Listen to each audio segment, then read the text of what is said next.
হুসাইন বলেন, নানা আপনার আব্বা আব্দুল্লাহ কি কোন নবীর মেয়ের জামাই নাকি? বলেন, আমার আব্বার নাম হলো আলী কাররামাল্লাহু ওয়াজহা।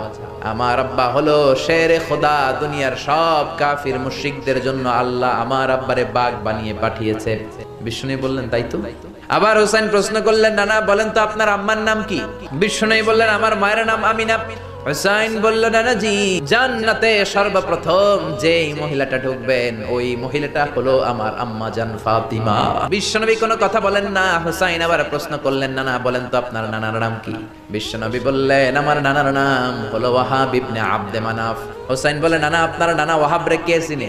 আর আমার নানারে চিনে না এমন কোন মানুষ পৃথিবীতে নাই। এই হলো আমার নানা। এবার বলেন কে দামি?